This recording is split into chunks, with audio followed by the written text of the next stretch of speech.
Question paper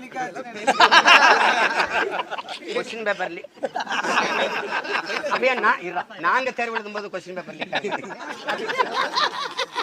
இப்ப தெரியுதா எவ்வளவு கேவலமான கட்டமைப்பு இருக்கு நாட்டுலன்னு. அவன் திருடி ஏன்னா கள்ள ஓட்டு போட்டு வர்றவன் நீ எப்படி நீ நல்லதை நம்ம தேர்வு எழுதுவேன். நான் என்ன கேட்கிறேன், உங்க எல்லாரும் வாயிலா கேட்கிறேன், மருத்துவர் தேர்வு எழுதணும்ல, வழக்கறிஞர் நீதிபதியாக தேர்வு, வழக்கறிஞர் தேர்வு, அப்ப நீதிபதிக்கு ஒரு தேர்வு வைக்கிறீங்கல்ல, ஐஏஎஸ் ஐபிஎஸ் இந்திய குடிமை பணிக்கு காவல்துறை பணிக்கு எல்லாத்துக்குமே நாங்கள் வந்து தேர்வு எழுதுறோம்ல, எல்லாத்துக்கும் தேர்வு இருக்குது. நான் காவலருக்கு வந்துடுறேன் அப்படின்னாலும் ஒரு ரிட்டன் டெஸ்ட்னு ஒன்று எழுதணும். நான் உடல் தகுதியோட வந்து மருத்துவ தேர்வு வந்தாலும் தேர்வு எழுதணும். எல்லாத்துக்கும் தேர்வு எழுதுறீங்கல்ல, ஐஏஎஸ் ஐபிஎஸ் கல்லூரி முதல்வர் பேராசிரியர் துணைவேந்தர் மருத்துவக் கல்லூரியின் டீன் எல்லாம் இருக்காங்கல்ல, இவங்கெல்லாம் இருக்காங்கல்ல, இவங்களெல்லாம் நிர்வாகம் பண்ணுற தலைவன் என்ன தேர்வு எழுதுறான் சொல்லுங்கள், நீங்கள் சொல்லுங்களேன். இந்த நாட்டை ஆளுகிற தலைவர்கள் தகுதியானவர்கள் தானே? உங்கள் மனச்சான்று எல்லாத்துக்கும் தேர்வு எழுத சொல்கிறேன். நீங்கள் ஏன் தேர்வு எழுதுறது இல்லை? மோடி எழுதட்டும், அமித்ஷா எழுதட்டும், எழுதுங்க. எத்தனை பேர் அமைச்சராகிறான்னு பார்ப்போம். ஜனநாயக ரீதினா இப்ப நாங்க ஜனநாயகத்தின் மக்களா இல்லையா? நான் இந்த நாட்டின் குடியா இல்லையா? என்னைய வதைக்கிறேன். எல்லாத்தையும் நிர்வாகம் பண்றவர் வந்து அவருக்கு தகுதி வேணுமா வேணாமா?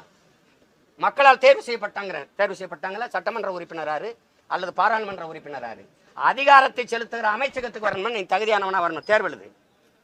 200 பேர் பாஸ் ஆயிட்டாங்க, தேர்வில் தேர்ச்சி பெற்றாங்க, ஏன்னா அதில் அதிக மதிப்பெண் பெற்றிருக்கான், அவனு கூட அமைச்சகத்தை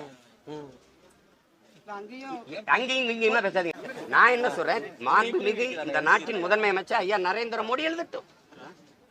நான் திரும்ப அந்த கருத்தை வலியுறுத்தி, ஏதோ சாதாரண ஒருத்தன் சொல்றான் அவன் பேச்ச மதிக்க கூடாதுன்னு சொல்லும், மதிக்காம இருக்கக்கூடாது. ஏன்னா உலகத்தில் இருக்க கோட்பாடு எந்த ஒரு மாறுதலும் எந்த ஒரு கருத்தும் தத்துவமும் தனி மனிதனால் சொல்லப்பட்டது. அது பகவத்கீதை, பைபிள், குரானு, அது காந்திசம், மார்க்சிசம், லெனினிசம் எல்லாமே தனி ஒரு மனிதன் சொல்லப்பட்டதான். தனி ஒரு மனிதனால் சொல்லப்பட்டதுன்னு அந்த கருத்தை தள்ளி வச்சிட முடியாது. இன்னைக்கு நான் சொல்றேன், நாளைக்கு இல்லை சீமான் சொல்றது சரிதான் 4 பேருக்கு தோணும். எழுதேன், ஒரு தடவை எழுதேன். அவர் தேர்வு எழுதி தேர்ச்சி பெற்று வருவாரு. இவரை தூக்கி அதிகாரம் இல்லாத போய் நீ கூட்டுறவு சொசைட்டியில் போய் வேலை பாரு, நீ டாஸ்மார்க் கணக்கு பாரு, ஐஏஎஸ் ஐபிஎஸ் நீ மண்டப முகாமுக்கு போ, நீ தொடர்வண்டி துறைக்கு போ. நீ யாரு? நீ தகுதி இல்லைனாலும் நான் சொல்றதை கேட்பியா? கமிஷனை கரெக்டாக கொடுப்பியா? அப்பா உனக்கு இங்கே போடுறேன். இது யார்? இந்த நிர்வாகத்தை செய்வது யாரு? இவரை துணைவேந்தரா போடுறது அப்படின்னு முடிவு பண்றது யாரு? இவரை இந்த மருத்துவக் கல்லூரியின் டீனா போடுறது அது யார் முடிவு பண்றது யாரு? யாரு சொல்லுங்க? அந்த முடிவு பண்றவர் தேர்வு எழுதுறாரா? அப்ப நான் என்ன சொல்றேன், ஒரு சிலபஸ நாடங்கள் உருவாக்குங்க. கல்வி, மருத்துவம், பொருளாதாரம், இலக்கியம், வரலாறு, வேளாண்மை, உலக வரலாறு, உலக அரசியல் இதெல்லாம் சேர்த்து ஒரு பாடத்திட்டத்தை உருவாக்கு. இதை படிக்க வை.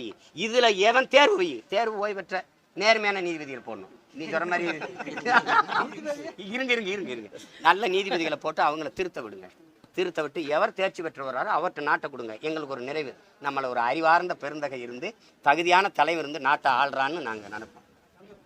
அப்படி ஒரு சூழலை உருவாக்கணும்ல. அது தேர்ச்சி நான் எம்எல்ஏ ஆயிட்டா கூட எனக்கு ஒரு தேர்வு எங்கிறேன்.